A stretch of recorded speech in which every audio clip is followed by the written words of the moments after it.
On this week's episode of Ride the Lightning, the Tesla unofficial podcast, Autopilot has quietly learned a big new trick that moves the system one step closer to achieving full self-driving capability on city streets. Plus, Autopilot Hardware 3 appears to be finding its way into new build Teslas, the Superchargers are starting to get their charge rate upgrades, and more.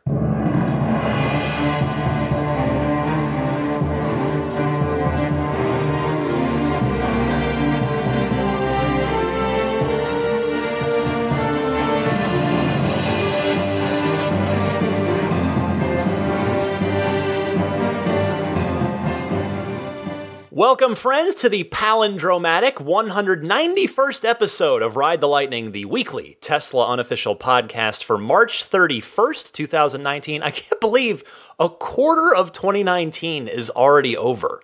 It's unreal that 1/4 of this year is already done. It's going by so quickly.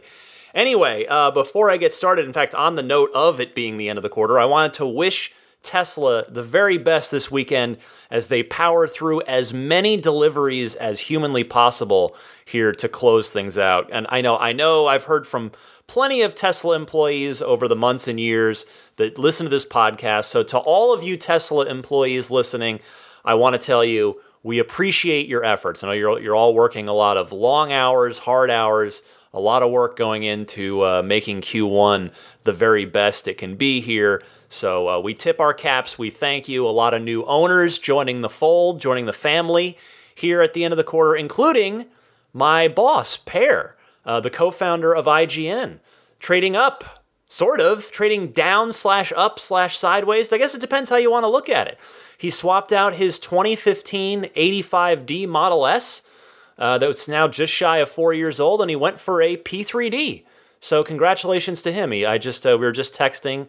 He was saying it's so small but zippy, but because he's used to an S, which is just feels so much bigger of a car. So very happy for Per and all of the new Tesla owners, whether they're a two-time Tesla owner or especially to those first-time Tesla owners. Anyway, a little nagging problem has seemingly been addressed that's been affecting me, and I know a lot of Model 3 owners specifically. I'm not sure if this one has been affecting the S and X crowd. I don't think so, but if like me, you have been running into this issue basically since you've had your Model 3, where you'll occasionally get into your car and it takes a good 20 to 30 seconds to actually wake up. Like it is in a deep sleep, and you get in your car and you just have to sit there and stare at a black screen for a while till that screen finally boots up. Well, it's been long enough now since I've had 2019.5.15 firmware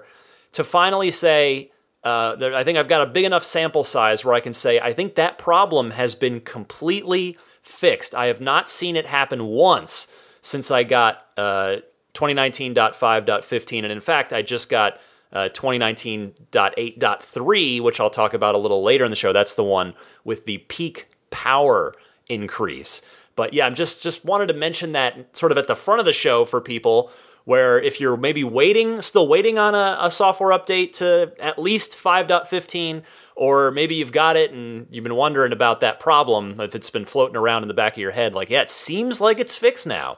If it's not fixed, if you're still seeing it, let me know. I'd be curious to know, but it is not happening for me, and that makes me super happy.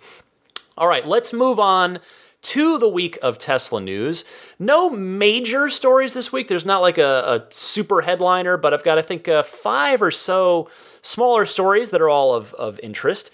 So I mentioned 2019.8.3 on the software side, and I'll tell you, 2019 continues to be a big year for wonderful feature-adding software updates. So not only do you get the peak power increase across the entire Model 3 line on 8.3, but turns out it's also hiding another trick: stoplight warning functionality, red light warning. So a number of folks have gotten the update, a number of folks have tested it. The first person that I saw out there posting about this and out there testing it in as safe a way as possible, I want to give credit to the Frunk Puppy King himself, Earl, a.k.a. 28 Delays Later on Twitter. I know he's listening. he got it, and he sort of sussed that out and noticed it, and went and made a couple little videos and posted them to Twitter. And so yeah, it's the Autopilot can seemingly now read red lights, and if you're getting too close to them without slowing down, the car will basically yell at you. You'll get a big red icon of the steering wheel with hands on it saying, "Hey, intervene right now." So what this means is that Autopilot is now starting to get the feel for the city driving, the city driving FSD features, those full self-driving features. It's dipping its toe in the water with this. Because note that this isn't going to automatically apply the brakes. It will not actually take any action other than yell at you. So it's for now a passive system. But it's an awesome step in the right direction, and that direction being towards that city street full self-driving functionality that Tesla promises as of now. You go on the design studio and you look at the full self-driving option, and it's there. It says, as I talked about a few shows back when it first went up, that they're saying later in 2019 for some of these features. So it is starting to happen. But just a quick footnote on this, please, as a public service announcement, public safety announcement, for the well-being of yourself and others, don't go out testing this. Just if it happens, you hope that it doesn't happen at all, that you're not in that situation. Please don't test it. Or if you're going to test it, make sure that there's no one around. You're probably going to need someone with you to be like your spotter. But let's just say in general, don't test it. Not a good idea. But it is there, I promise you. On a similar topic, an unconfirmed report, I do want to be clear about that, but an unconfirmed report suggests that some Tesla cars are starting to ship with the Autopilot 3 hardware. So the tip comes in from Tesla Info and Inventory. They are a website which compiles inventory data for Tesla vehicles around the world, and I spotted this on Teslarati, so I want to tip my hat to them as well. So Tesla Info and Inventory noted that the internal vehicle option codes indicated a change. This is, as Teslarati writes now, from hardware 2.5, which is what's in all the cars right now, to hardware 3. And as Teslarati notes, the site pulls source data directly from Tesla's car listing pages and analyzes the config data embedded in the HTML to determine this information. Looking at the source code behind Tesla's new inventory site, meaning Tesla.com, Tesla themselves, we're able to see that recently produced S and X with Autopilot have been given an APH4 options code, signifying that these vehicles are equipped with the latest full self-driving hardware. Tesla uses the option code sequence APH blank to denote, as you would guess there, Autopilot hardware, the type of Autopilot hardware installed in the cars. There's APH2 for 2, and APH3 in the system now is for the cars now, for the 2.5. Thus, the APH4 is hardware 3. So it seems as though these cars with hardware 3 will start delivering in Q2, since Q2 starts, well, now, basically. And I'll tell you, that is right on the timelines that Elon and the Autopilot team have previously offered. I've seen a number of people who've said that they wanted to wait and buy their car until after hardware 3 was out. But just a friendly reminder, if you're out there shopping, maybe you just took delivery of something at the end of Q1 here, but it doesn't matter which hardware version that you take delivery with. The current Autopilot suite will not function better. In fact, Elon just tonight, right before I sat down to record, clarified on Twitter that Tesla is not going to start doing the upgrades of the new chip until the software features are ready, because he said that the current system is optimized for the current set of features, and you don't need apparently the current feature set would actually run slightly worse on the new hardware as it stands now. So they're not going to, if hardware 3 is shipping out now, you're not going to get it. You're not going to get your upgrade if you've paid for it already at the service center or a mobile service person. You're not going to get it next month. It's going to be later this year when those features start rolling out. But because, again, Hardware 3 is only needed for the full self-driving suite. So if you paid the money for full self-driving, you're going to get the new Hardware 3 chip. Elon has confirmed this a few times, but people, I guess, still aren't quite confident or clear in it. Elon took to Twitter again tonight as part of this same conversation to unequivocally make it super clear, if you ordered the full self-driving option or have paid for it since delivery, like I have, you will get the Hardware 3 chip. That is period. Because that's what you're paying for. You're not really paying for the software, you're paying for that hardware chip. So the only difference effectively now is whether or not you've already got Hardware 3 in your car, or if Tesla mobile service ends up having to come to your home or office, take out your glove box to access where the board lives and swap it out for V3. It's quite simply, it's no big deal either way. If you've been maybe hanging back thinking that you should wait to buy your Tesla, you don't have to do that. In fact, you should buy your car soon if you are kind of ready but waiting, because the federal tax credit, if you're in the US, drops down again after Q2. So just a quick PSA right there. I guess a final thought on this would be that since literally no one listening to this right now has a car with Hardware 3 in it yet, and thus we all need to have the board upgrade done, the question is exactly when those upgrades are going to happen. I mean, Elon said it won't be till the software is ready. I suspect, and when that is, whether that's later this year or not, remains to be seen. Now, the one problem I foresee with that is if Tesla does wait till the software is actually ready, then they're going to have a lot of people clamoring. Like, we're going to be like a pack of zombies, and fast zombies, not slow zombies. Fast zombies just at Tesla's doorstep. Hardware 3, gimme, want the new features. If they're out there and you've got to wait for your hardware board, that's going to create a lot of very, very excited people. But, I wonder if part of it, too, could also be chip yields on the new Hardware 3 chip, because, if you're familiar with computing at all, and I don't claim to be any sort of expert, but, when a new chip is a new processor, is done, initially the chip yields tend to be lower, and as things get up to speed and smoothed out, you get higher chip yields, which lowers your costs, increases your efficiency.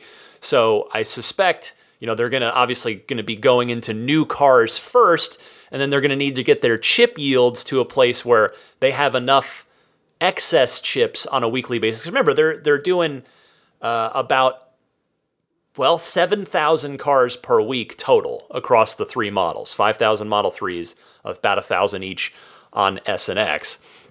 So yeah, those chip yields are going to need to get up high enough that they can cover the 7,000 a week that they're making, plus start to backfill the rest of the fleet that have paid for the full self-driving option.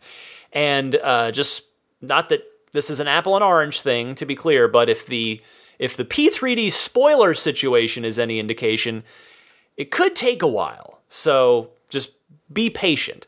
Apparently they're still not shipping the performance Model 3s with the spoiler on them.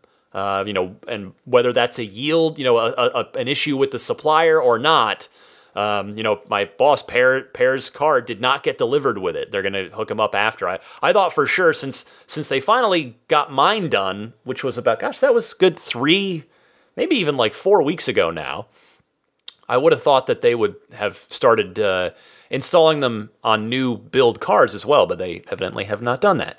Anyway, here we go. It's all starting to happen with the full self-driving stuff on both the hardware and software side. It's going to be baby steps. I remember a long time ago on this podcast, long before I got my car, I fantasized on the air about waking up one day and going downstairs to the garage, and the software update would have happened, and suddenly the car can drive me to work. Well, it's not going to be like that. It's going to be baby steps towards that, where it's going to be like the system now first, where you'll need to monitor it, you'll need to keep your hands on the wheel, and eventually we'll get to the total hands off, feel free to go to sleep and let the car drive you to Disneyland, that'll be a great day when that comes. But we got to work towards it. In any case, a big step this week on both the hardware and software side. On a similar note, hardware and software, the 145 kilowatt Supercharger V2 upgrades have begun. A Tesla Motors Reddit user who goes by the username Private Urbach, I'm not quite sure Private RBOK. Maybe, not quite sure how it's pronounced, but anyway, they posted a picture of their friend's long-range Model 3 at a supercharger in Petaluma, California, not too far away from here, and it was charging at 147 kilowatts at 44% state of charge. So you will need a firmware update for this as well, but I think it's included in 8.3, because I think it started in, there was a 7 point something version that included the software for this. So I think it should just be a matter of getting that update on your side, on the user end, and then as well as the superchargers themselves. But, it's just awesome. I mean, more cool, useful, practical things keep coming as over-the-air software updates for free. It's crazy to me how much these cars have evolved just in 2019. Again, I kind of said it earlier. It's just 2019 alone has just been a smorgasbord of awesome new features to dig into. It's great. Next, still on the software update side here. This is not a real thing yet, but apparently it will be. First, we had geolocated air suspension systems that would remember when you wanted your Model S or Model X raised or lowered at certain locations, for instance, your own driveway to get through there, for instance. And then, thanks to the aforementioned Earl, the Frunk Puppy Lord, 28 delays later on Twitter, we got geolocated folding mirrors, which I use every day to get in and out of my tight garage. And soon, the next thing on that list, geolocated bioweapon defense mode. So again, this will only apply to S and X, not the 3. But Elon was asked by someone on Twitter, would it be possible to tie bioweapon defense mode to saved nav locations and or make it location-based until changed? To which he replied, will do. Because the person was mentioning that they live near a particularly smoggy and gross area of LA that they frequently use the feature in. So, and there are other use cases for this, absolutely, of just location-based stuff. So this is super cool for the Model S and Model X folks. I mean, during the Northern California wildfires last fall, I was really, really wishing I had bioweapon defense mode. So use it if you've got it, and it seems that soon Tesla will make it even easier to use it if it's something that you frequently activate in the same spot. Next this week, many, many reports, both in the community and on tech sites like The Verge, that the $35,000 standard range Model 3 deliveries are all being pushed back. Standard range plus deliveries have been happening en masse. Plenty of those are happening. So what's the deal? The naysayers, of course, have a field day with this one. What's going on? This is my own speculation here, but it seems like the Tesla's simply playing the numbers game on it. I remember I told you last week about, I read Elon's email to everyone in the company that said that deliveries are everyone's highest priority, that they had the cars ordered, they had the cars built, but they needed to deliver all of them, and it was a good problem to have. So my guess is that Tesla simply cannot physically deliver all of those cars by March 31st, and thus they're prioritizing the higher margin cars, and I would suspect then that they'll deliver the $35,000 cars very, very early in April, aka Q2. This is neither here nor there, maybe, but just so that this may be nothing, but for what it's worth, when I was driving back from Los Angeles from the Model Y unveiling event with my friend Jeff, we saw many, many truckloads of Model 3s heading south from presumably from Fremont down to LA, to San Diego, to, continue east on I-10 to Phoenix, to New Mexico, to, all across the country. And a lot of those truckloads were filled with nothing but black Model 3s with 18-inch aero wheels. So we both Jeff and I thought, I'll bet those are all standard battery cars. And maybe they weren't. Maybe they were standard plus. I don't know. But, so again, take that with a grain of salt. But I suspect that those cars are ready, but that it's simply a financial decision because, Elon's probably wanting to narrow the gap as much as possible. Now, remember, so Elon had sounded more optimistic about profitability in Q2 when he last spoke about it, which was when the $35,000 car was made available. So because we already know, or Elon's already straight up said, Tesla will not be profitable in Q1. So again, I think they're probably trying to limit the amount that they're in the red as much as possible here in Q1. But that attempt at deducing Tesla's logic aside, I want to make one more thing very clear, and that is this. I feel really bad for the standard battery customers who, in the cases of the ones who've been longtime reservation holders, it is now, as of the day this show releases, some of you have been waiting for the standard battery Model 3 for exactly 3 years. March 31st, 2016 is when your reservations could first go in. And these poor folks now, and probably plenty of you out there, you have yet one more wait to endure before you can finally get your cars. And I have to say, I know, hey, Tesla's trying to tighten the belt, be as efficient as possible, manage expenses, but I really feel like Tesla should do something for anybody who's been on the reservation list with a standard range order, who's been on the list for, say, at least a year, maybe even at least 2 years. I don't know. Maybe just who's been on the list, period, waiting for a standard range car. Like, hey, pull out the old bag of 6 months of free supercharging. They're effectively commoditizing supercharging again with the new referral program.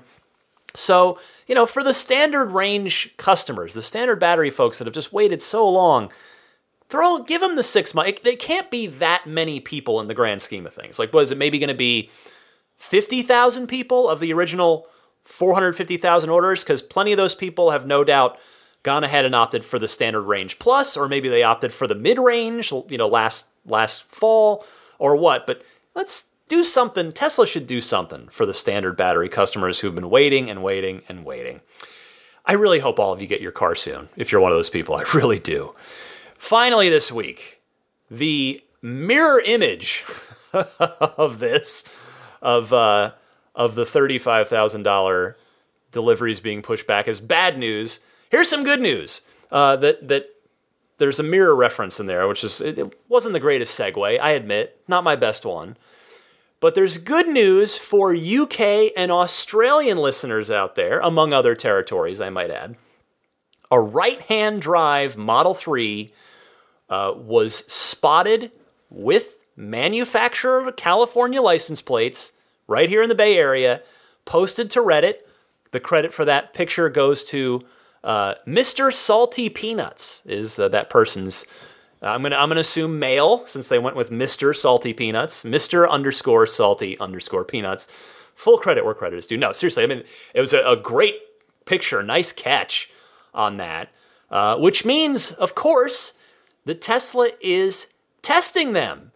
My suspicion would be that they ran a small batch of right-hand drive Model 3s in order to test the assembly process, to put, let General Assembly run through the process on a batch of cars, see what they learn, see what they need to tweak and how to be as efficient as possible. So we've seen this before, not literally this specific thing, a right-hand drive car, but we have seen Tesla test things and have them spotted a few months ahead of time. There were dual motor Model 3s spotted in the wild a few months before those ended up finding their way into actual customers' homes as well. So there is precedent for this. That, using that history as an indicator, it would suggest that the right-hand drive cars will probably be in people's garages in UK, hopefully Australia and other territories, hopefully in about another 3 months or so, maybe early Q3, hopefully, at the latest. But good news right there. All right, that's everything I've got for you in the news this week. I will come right back and get to your phone calls in another awesome, fully packed Ride the Lightning hotline. Stay tuned for that right after this.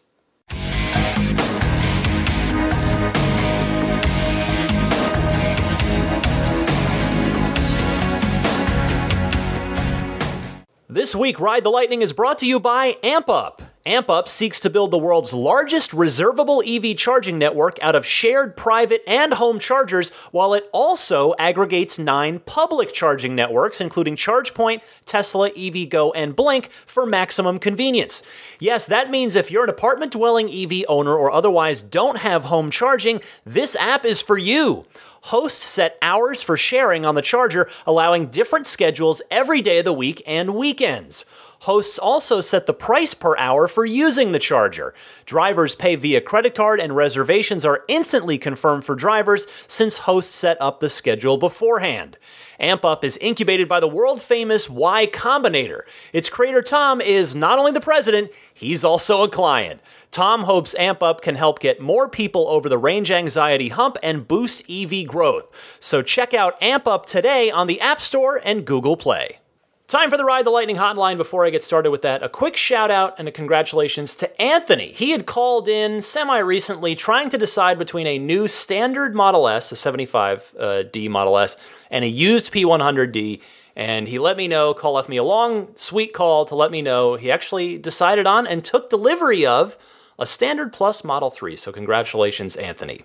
As for the rest of the Ride the Lightning hotline here, I've got plenty of calls ready from you guys. Again, I thank you so much for your participation in this. I welcome your participation. If you've got a Tesla-related question, comment, or discussion topic, you can give me a call anytime at one of two ways. Either the toll-free hotline number, which is 1-888-989-8752. Again, 1-888-989-TSLA.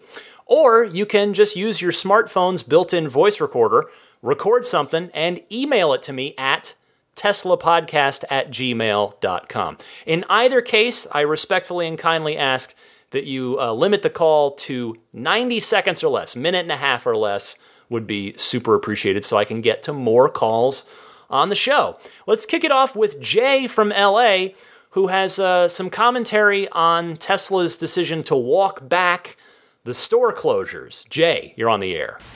Hey Ryan, this is Jay from LA, and I want to preface what I'm going to say with I believe Tesla is better in almost every way to ICE cars, and everyone should be driving them. So now that Tesla's completed their lineup, their sexy lineup, I wanted to comment on them walking back their store closures and pose a question. So, it's interesting. The Model 3 event, they actually talked about expanding more in-store locations, and now it's like the opposite. They're going to close stores so that they can make the $35,000 car. And I believe that the stores offer many benefits. I mean, the most being education. People walk in, they see the Model 3 handles, they teach them how to use them. They talk about EVs, and there's a lot of misinformation out there. And I think these stores are at the forefront of teaching people. And so, but what I do think would have been worth it if they were to basically close all the stores and do online only is if they were to come out with a mass market affordable car. Now, I know they have the Model 3, but at $35,000, it's still basically a luxury car. And, depending on your if your credit, your APR, if you stretch it out between your car payments between 6 years, you're just going to be spending extra money on a depreciating asset. So I was going to get your thoughts on maybe they could make a car for 20 to 25,000. I'm thinking of something to compete with, the Corollas, the Accords, because a lot of people are just going to buy those cars because they're cheaper. There's a lot of cost savings, but that monthly payment is due every month, no matter what. So maybe they could make it with regular door handles, maybe limited autopilot, just the safety features, not actually being able to drive by itself. Maybe with the China Gigafactory, I don't know. But what would your thoughts would be? How could they could make a more affordable car? Jay, thank you for your call. I don't think Elon would disagree with you. A true mass market affordable car that's $20,000 to $25,000 is effectively the end game for Tesla's mission statement, which, as you know, that Elon and Tesla bring up all the time. I don't have to repeat it. But we know that mission statement matters to them. And even though Elon hasn't mentioned a so-called Model 4 in a while, he has in the past. And I honestly believe it's probably going to be the next thing after the current crop of cars that's going to keep Tesla so busy for the next several years. The Y, the pickup, the semi, the roadster, all of those make for a very, very full plate for what is still a very young company that doesn't have, multiple plants across multiple places the way that most of the other car companies do. So, Tesla's going to be kept busy for a while with what they've got now. So if we see a Model 4 unveiling in, say, 4 to 5 years from now and production in maybe another year or two after that, it would hopefully be at a point where Tesla has at least 3 automotive gigafactories humming along. In other words, I'm leaving out Gigafactory 2 in Buffalo, which does all the Tesla solar stuff. One in the US, obviously, one in China, and one in Europe. And they will need to have driven those battery costs down by enough to make a $20,000 to $25,000 car viable for them to build. But I do think it'll happen, even if Tesla's not necessarily talking much about it right now. Thanks again, Jay. Let's go next to Machik, who has a Model 3 reservation still burning a hole in his pocket. You're on the air, sir. Hey, Ryan. My name is Machik. I'm a longtime listener. I was a Model 3 day one, minute -2 reservation holder for 3 years. And recently I pulled my Model 3 reservation because it's no longer necessary and I haven't been able to make the purchase, but I plan to in the future. One of the reasons I didn't make the purchase is because my province's Ontario incentive program ran out, and so I was out 14,000 Canadian dollars, which is a lot of money to swallow. Anyhow, the Canadian government is proposing a federal tax incentive of $5,000 for vehicles under $45,000 Canadian, which the Model 3 short range is not. I was hoping to get Elon to provide more of an a la carte option so you can really pare down the price of the vehicle to just below 45 grand, which would be awesome, and then buy some stuff after the fact, like maybe a longer battery or some of the features that come bundled in. What do you think about that, and could we maybe get that into Elon's ear? It'd be awesome. Thanks for everything you do, and talk to you soon. Thank you for the call. Well, the good news is that Tesla has done this before. A similar thing happened in Germany with the Model S, and Tesla just took parts of what was at the time the tech package and made them a la carte in order to get around the restriction there. So they could do it here, but I think a key difference between then and now is, again, this is my own speculation, but the cost of the S versus the cost of the 3, or more specifically, the margin. The Model S had a good bit of margin baked into it. Every single Model S, from the base model all the way to the performance models. The standard battery Model 3, by our accounts from Elon, does not. We don't know exact figures, but we've heard Elon and we've heard Tesla talk time and again about being able to build the car at a cost that makes sense for the company. So they simply might not have any wiggle room to play with for an idea like you're talking about, though. if they could, it would certainly help further the mission in Canada. And, talked already on this episode. It's all about furthering the mission. So in short, I think that if Tesla can, they will. But I'm honestly not super optimistic based on everything we've heard about the cost and the profit margin on the standard battery Model 3. So we'll see. I hope I'm wrong. I would absolutely love to be wrong. Let's go to our old friend Bob from Austin up next, commenting on the Model Y. We're going to head into a block of calls here that are all about the Y. Kicking that off with Bob in Austin. Hi, Ryan. It's Bob from Austin. You asked about what folks are going to do about the Model Y. As you may remember, I have a Model S 75D uncorked from 2016. Last week, the planets seemed to line up. I took a 45-minute test drive in a Model 3 at the local showroom, and the Model Y was released. I have to tell you, the test drive was absolutely fantastic in all respects.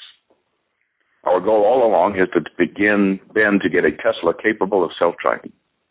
That seems even closer now. We travel cross-country several times a year and take a lot of things with us, so we need a lot of cargo space. A Model S fills that bill perfectly. The Model 3, as wonderful as it is, doesn't have the cargo space we need.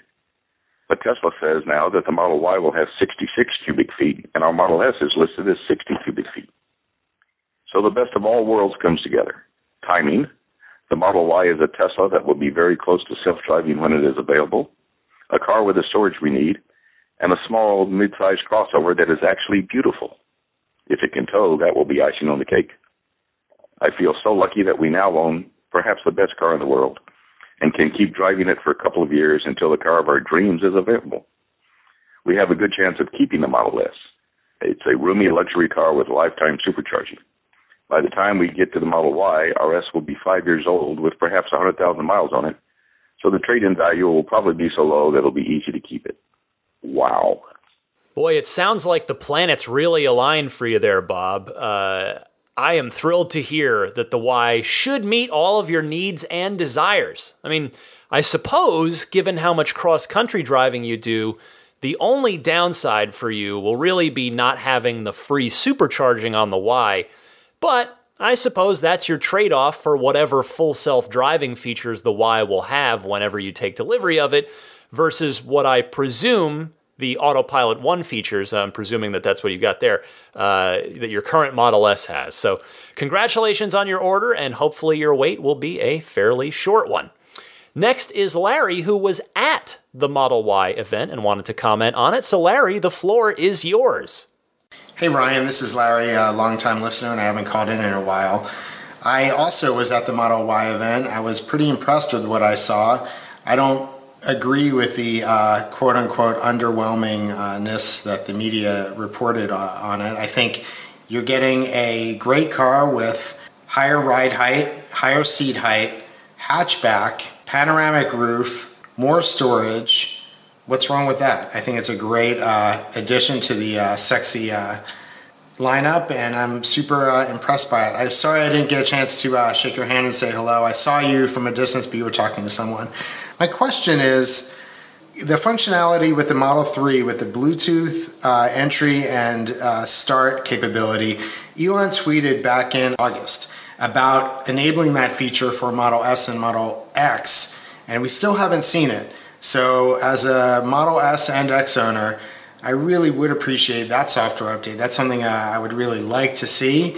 And I think it would be in line with Elon insisting that the Model S and X will continue to evolve and have the same technology as the Model 3.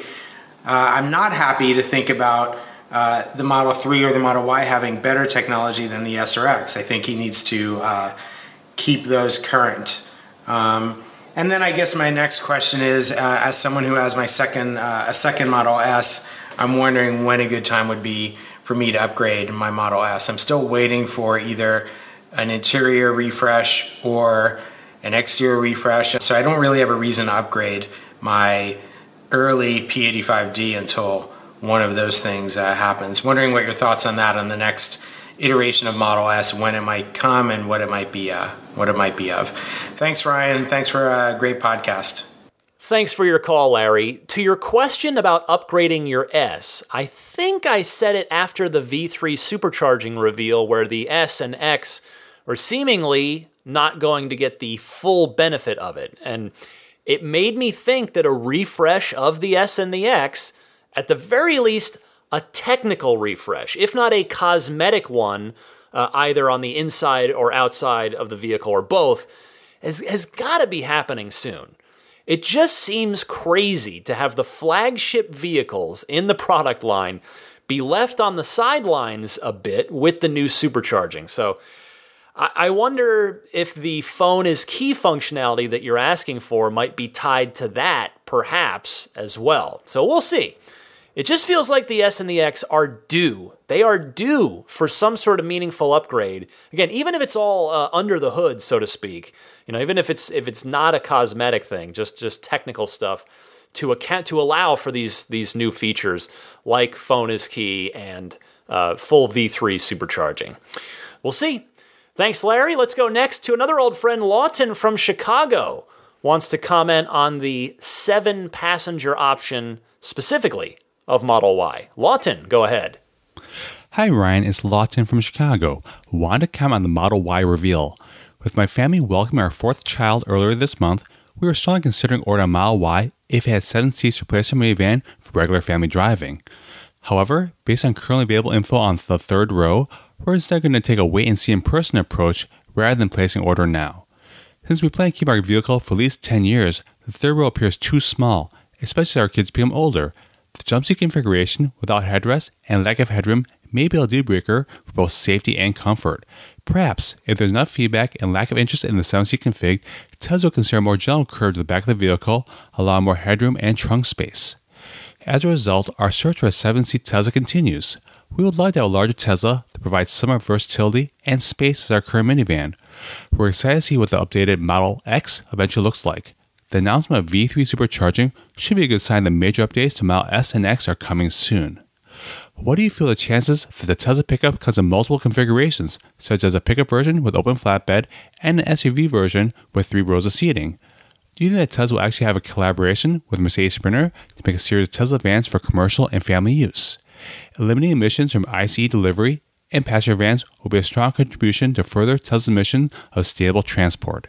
Thanks for all your time, energy, and serious insight you bring to the Tesla community. Look forward to your thoughts.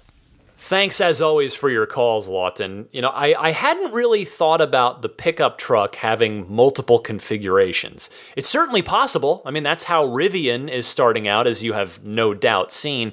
But something tells me that if that happens, it'll be a lot later and they will start with one configuration. But the larger point I wanted to bring up in response to your call is about when you said the search for the 7-seat Tesla continues. Because it made me think of this. There's one other option that the Model Y might bring that could be of interest to you. And it's basically a domino effect thing. That option for you might be cheaper prices on CPO Model X's. Once the Y is out, you may very well start to see used X's get a lot cheaper.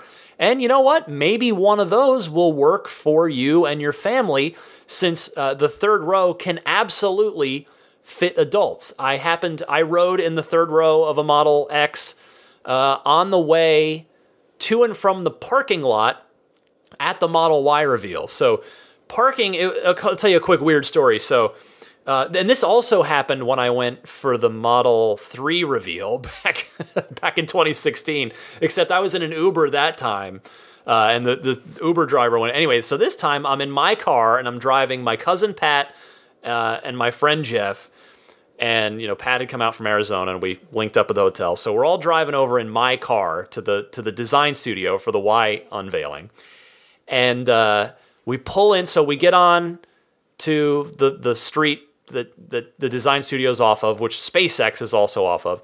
The police have the road blocked off because after a while, so because that's where the Model Y test ride route's going to be. So they say, okay, well, here you go. You got to just pull in here, pull into the whole SpaceX Tesla complex here. So we go in there and we start winding our way back, and we basically get to the design studio, and I park. And I'm about to get out of the car, And a security guard goes, "Oh, are you part of the event tonight?" And I'm like, "Well, we're invited." And it's like, "Oh, you can't park here." So okay. Anyway, so they shuttle us out, follow a bunch of signs. We end up at a parking lot about, not a little further than walking distance away. So we park, and it's a whole lot full of, everybody is parked there. So a bunch of Teslas. And Tesla, really interestingly, had they were shuttling people in Model X's, which I thought was really neat. So yeah, I got to I rode in the third row because we had a full complement of folks. So I just popped in the third row, and yeah, the third row of an X, if you've never been in it, totally fine for adults. 2 adults, not 3. Obviously, it's a 2-3-2 seating in a 7-seat Model X, but yeah, works out great.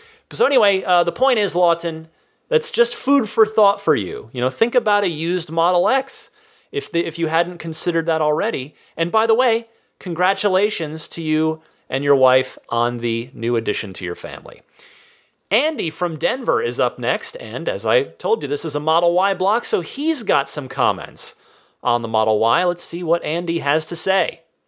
Hey, Ryan and Daisy, this is Andy from Denver calling. I just wanted to respond to your request for information about Model Y purchases from the show last week. I am a longtime listener, first-time caller, and I now have an order in for a Tesla Model Y. I have a number of reasons that I made this decision. First of which is that I have wanted to purchase a Tesla for a long time. I currently drive a Chevy Volt, and it's getting to be on its last legs and could use an upgrade. And the reason I bought the Model Y is not because I think it's necessarily the perfect car for me, but the timing was right, both in terms of the aging out of this vehicle and because we were in a fiscal situation that was appropriate for purchasing a Model Y. So I ended up getting a white on white, and I guess we'll see what happens with the options as we find out more about it. One thing that I was wondering if you could comment on, and it's probably too early to know anything about it, is what wheel choice was on the blue prototype that was available. It seems like with the black trim around the wheel wells, it would be nice to have a darker wheel set. Anyway, I think the show is great. I really appreciate all you do, and I like hearing your stories about Daisy. Thanks and take care. Appreciate it, Ryan. Thanks for the call, Andy. Glad to hear that your countdown clock to owning a Tesla has officially begun. Hopefully the wait will be short for you. And I can answer your question about the wheels on the Y prototype. Those were regular sport wheels, same as on Model 3 and same as are in the Model Y design studio. They were just powder-coated black. Franz seems to like that because his own personal Model 3 was photographed a few months before the performance Model 3 came out. Of course, Franz has one of the very first Model 3s, probably number 2 or 3, I would imagine. And when it was photographed, it had 20-inch sport wheels, which of course weren't available yet. They wouldn't become official until the performance Model 3 rolled out. And Franz had them in the Sonic Carbon, that kind of dark gray color that Tesla offers on the Model S turbine wheel. So, Franz seems to like that. And obviously the Model Y prototype is very much his baby. So I agree with you completely that the black trim around the bottom edge of the Y would be complemented nicely by some darker wheels. And I think the chrome delete that is on the car by default just makes an even stronger case for a dark wheel. So you never know. Hopefully Tesla will grant your wish on that one. Another Andy. It's an Andy twofer. This Andy is from Evanston, Illinois. He ordered a Model 3 as well and wants to talk a little bit about it. So Andy, you're on the air. Hey Ryan, it's Andy here from Evanston, Illinois. Like many others, I took the plunge and placed an order for the Model Y the day after the reveal. I've been eagerly waiting for a more affordable SUV from Tesla, and I, for one, am super excited. I wanted to get your thoughts on ride height based on your experience. We are a one-vehicle family, and my wife prefers the higher ride height of our small SUV. Can you give me an idea of how your experience with the Model Y compares to existing small SUV crossovers as far as step-in height is concerned? Also, we are a family with small children and ordered the third row option. Love the show and keep up the great work. Great to hear from you, Andy. I can be a bit helpful here, but maybe not how you're hoping. So I confess that I can't really compare it to other crossover SUVs because neither my wife nor I has a crossover SUV, and honestly, I'm just never in them. But what I can do for you is compare it to the Model 3, and it is definitely a noticeable step up, and I mean that literally, from the 3, thanks to the increased ride height in combination with the seat risers. You know, you heard the clip that I played for you on the Model Y episode of the driver from Tesla in the, specifically calling that out.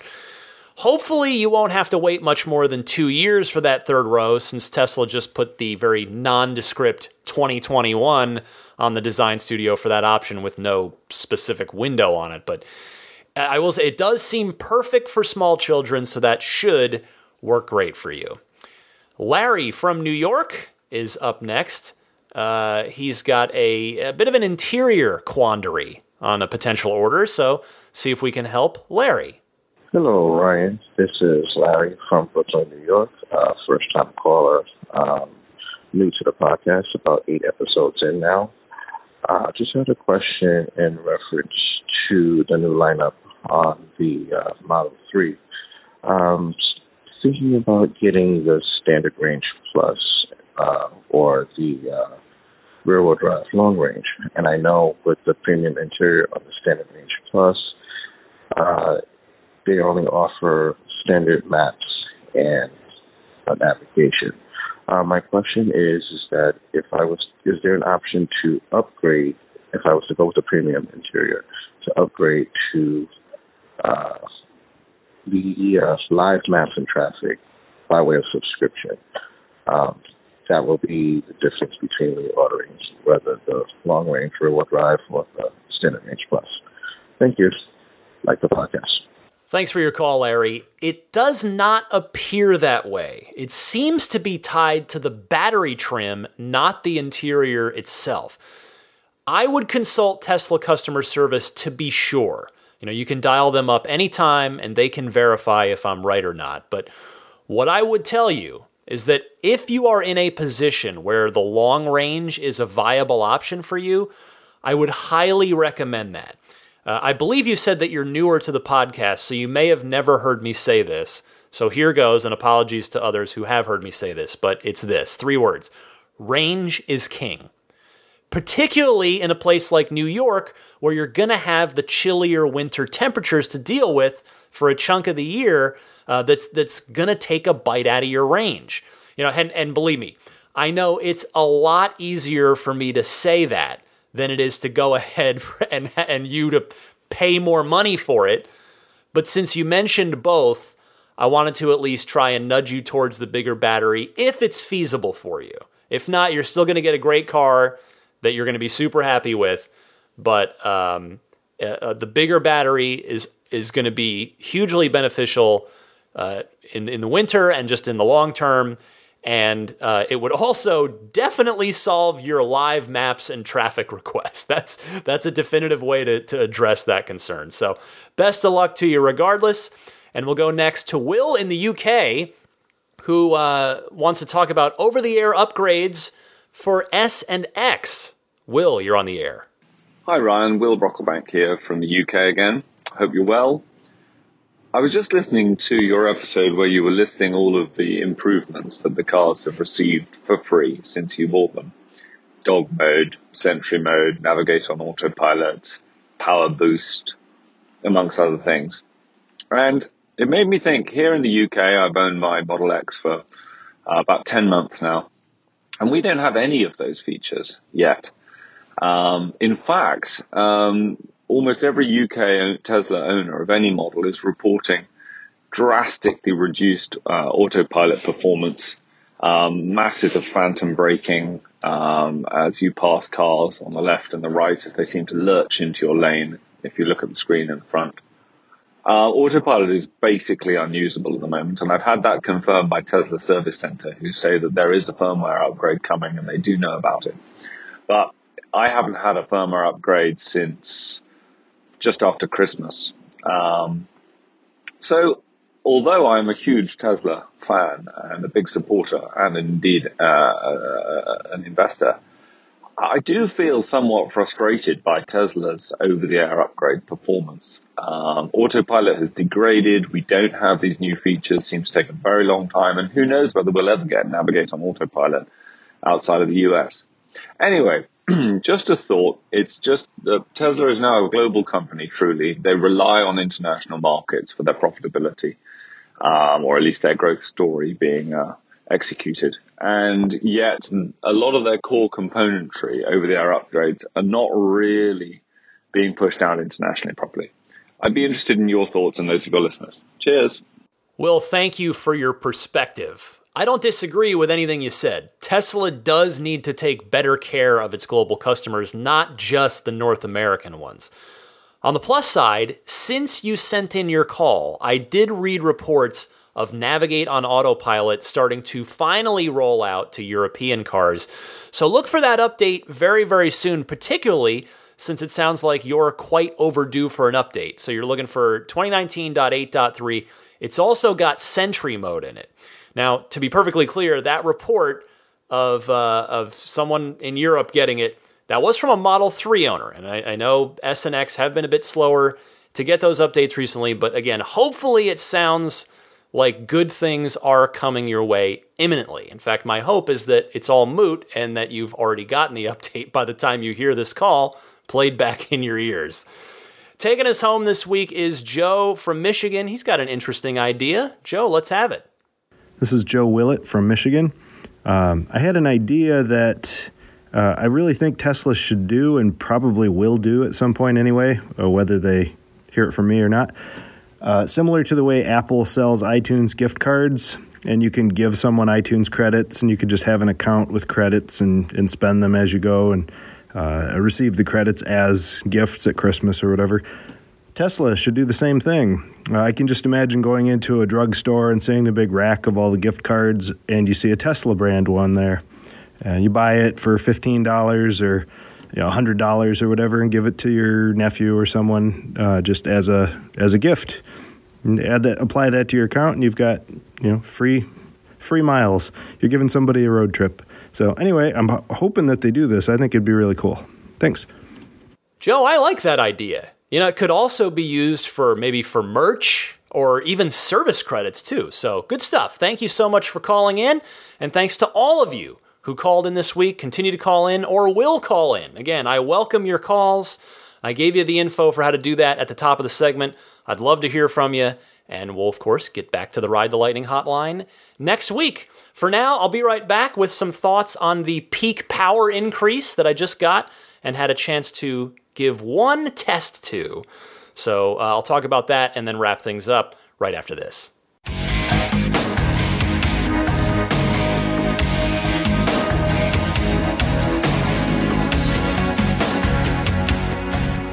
All right, so in my car, I just got 2019.8.3 last night. So had to go to work today, but thankfully I had a brief little window where after work I found a quiet spot that I hadn't tried doing a 0 to 60 run. There was just enough space. It was a quiet spot. It was safe, but I wasn't quite sure if it would be flat. But I wanted to see what the new peak power increase would do for the P3D. So I ran the test. I had recharged. I juiced up my Draggy, which is, if you're not familiar with Draggy, D-R-A-G-Y.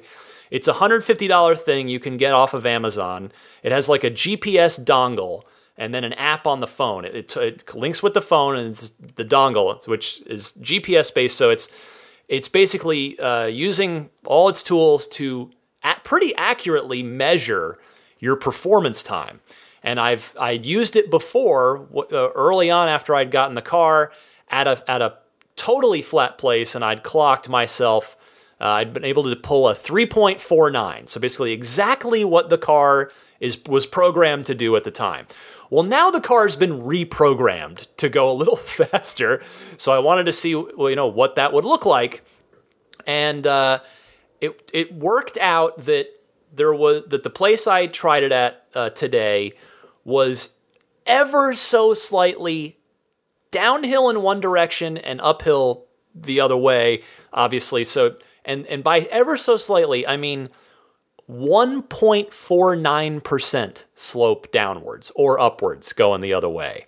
So super slight, but Draggy will only certify the run as verified and let you upload it to your records and to compare to other people if it's on flat ground. It will not do it if there's a slope. So, but what I can tell you, so with such a slight slope, it's pretty much accurate. And I'm actually I'm gonna go back to the place I went to originally that I know is flat. Tomorrow's the weekend. I'm going that way anyway on an errand. So I'm going to go test it again.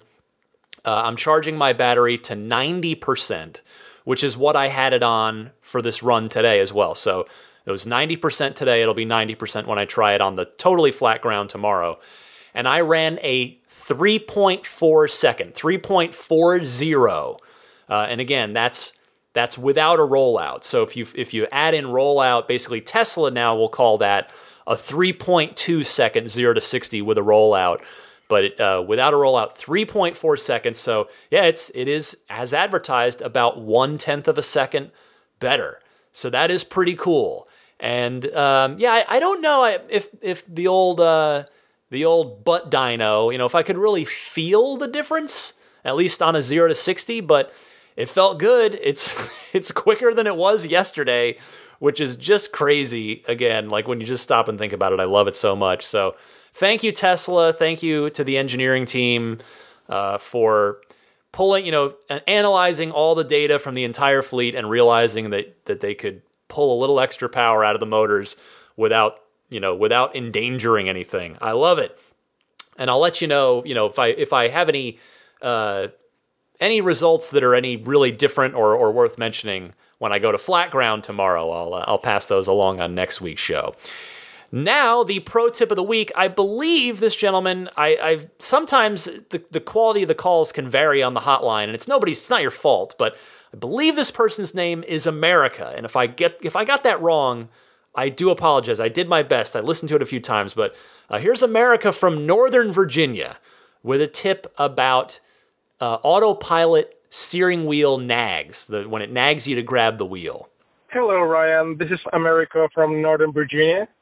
I have a little pro tip for you and for the audience, and basically that is when you are on Autopilot and you get this warning message saying that you have to put your hands on the wheel. Well, turns out that you don't really have to put your hands on the wheel. You can actually just scroll the wheel, like for instance the volume wheel, open down, and it will just work. You don't have to actually even touch the wheel at all. You just have to move the scroll. And I believe that also works, if you move the scroll, it's left or right, let's say if you're switching songs, that also will work. So just a little tip there, in case you don't feel like grabbing, the wheel, you can just get rid of that warning message. Thanks for the podcast and keep up with the good work. Bye-bye. Well, I feel like maybe I'd mentioned that one before, but maybe not. I can't even keep track anymore, but it doesn't matter because, that's such a useful daily tip and it's not totally obvious. Then, hey, also there could be some new listeners out there who maybe didn't hear it if I had mentioned it before. So this is definitely worth making sure we get into people's ears. It's a great tip. Thank you for sending that in. And again, if you've got a pro tip, something that you've discovered about your Tesla, can be any Tesla, that's maybe not super obvious, not right in the owner's manual, that you want to share with the rest of the audience that others might find useful, go ahead and send it in, and you send it in the same way you send in a Ride the Lightning hotline call. So either the toll-free number or using your smartphone and recording something and emailing it. Thank you, and that'll wrap it up. I want to mention Immaculate Reflections, taking good care of my car in the detailing department. If you're looking for paint protection film, paint correction, just a super thorough clay bar wash wax even, whatever your detailing needs or wants. If you're in the Bay Area, maybe you're going to take delivery of your car in the Bay Area, you can give Immaculate Reflections you can drop them a line. irdetailing.com. You can also look up their work on Instagram and Yelp, see what the ratings are, see what the pictures are looking like over on those. So those, yelp.com/immaculate_reflections or yelp.com/immaculate_reflections. Meanwhile, abstractocean.com, they continue to have lots of fun stuff. I'm told the number one seller now is the center console wraps in the different textures and varieties. Because again, I'm honestly surprised that Tesla is still using the same like piano black mirror glossy one that they're using. Because I think I said this exact thing last week. You look at it funny and it scratches. I mean, it looks nice, don't get me wrong, but for me, I don't, and the fingerprints, the scratches, I had Jeff at Immaculate Reflections wrap mine with just a satin clear wrap, but you can do, again, Abstract Ocean has the kits to do it yourself pretty easily, and they've got everything from a carbon fiber wrap to all kinds of stuff. So check out everything they've got at abstractocean.com. And if you're a first-time customer, you can pile everything you want into your cart, and then at checkout, you can use the coupon code RTLPodcast, all one word, RTLPodcast, to get 15% off of your very first order. Patreon is the way that I would humbly ask if you would like to support this podcast in a way beyond simply listening to it, which, hey, as long as you're listening to it, I sincerely appreciate that. But if you'd like to support the time and energy and effort that goes into this, you can do so on Patreon. All the information is on my Patreon page, which is patreon.com/Tesla Podcast, and Patreon is spelled Patreon.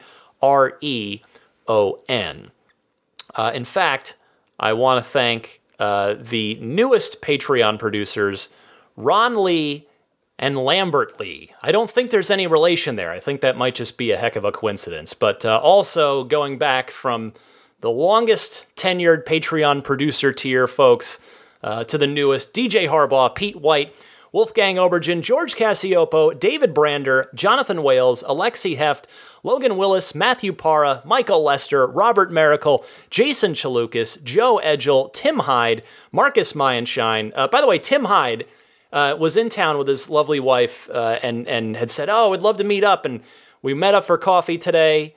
But what wonderful people, Tim and his wife. Just really great to talk to them. It's just cool. I mean, Tim's from Little Rock. They're from Little Rock, Arkansas.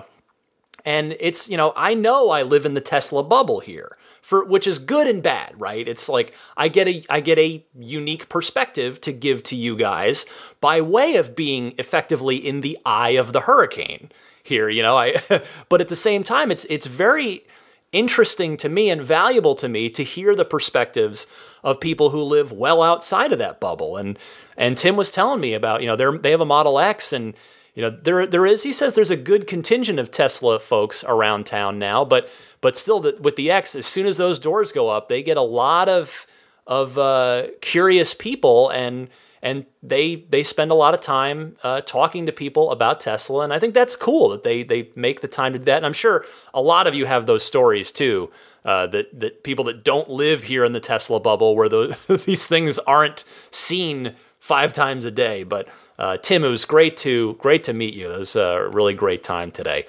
Marcus Mayenshine, Lars Hoffman, Lawton from Chicago, Peter Chalet, Rome Strack, David Vakil, Ulrich Lassa, Luke A., Eric Randolph, David Nondahl, Gabriel Salays, Jerry and Mary Smith, Brian Hope, Bill Royko, Lyle Austin, Joel Sapp, Dory and Steve Guberman, Luxendary.com, Michael Waddle, Daniel Grummer, Blake Wiley, Josh, Jeremy Harris, Tesla Owners Club, Tesla Owners Taiwan, pardon me, Rob Brewer, My Tesla Adventure, shout out to Eli, and Austin Allen. So thank you all so much. A reminder, if you don't already subscribe to the podcast, which, again, super free, doesn't cost anything, that's just to make sure it downloads right to you each and every week, every time there's a new episode. Subscribe on iTunes or Google Podcasts or Stitcher or TuneIn, which, reminder, TuneIn's in your Tesla. You can get the podcast there. Spotify, YouTube, etc. Pretty much all the major podcast services. And then finally, Jada wireless charging pad. If you are ordering one, if you want to get one for your Model 3, you've got a Qi compatible smartphone that does wireless charging. The Jada pad is excellent. The new version 2, the revision of it is just great. Again, it's P3D proof. I have verified it, and they added a nice little thing where it works in landscape mode too. It'll still charge. So if you're a Waze user, you can still have that down there in your center console with the phone charging, which is a nice touch. So no discount there, sadly, on that $100 pad. But if you would be so kind as to order with this link, they throw me a few bucks for mentioning it here. And again, I'm an actual customer of this thing. But it's so if you want to order it through me here, it's getjada.com. That's JEDA. Getjada.com/REF/8. And I do believe, yes, that's everything. We're done. We've done it all. Fun week this week. Daisy the Boxer Puppy slept through the entire show. She's snoozing away. She's got a little, she's dreaming. Her paws are twitching. She is happily in dreamland, which is where I hope to be in a little while from now, because it's late. It's always late when I finish this thing, but it's fun. I have a blast doing this each and every week. Thank you all so much for your support of this podcast, for so generously giving me an hour plus of your time each and every week to inform and perhaps on occasion even entertain you about things in the world of Tesla. I appreciate it. Happy electric motoring, and I'll see you back here next week.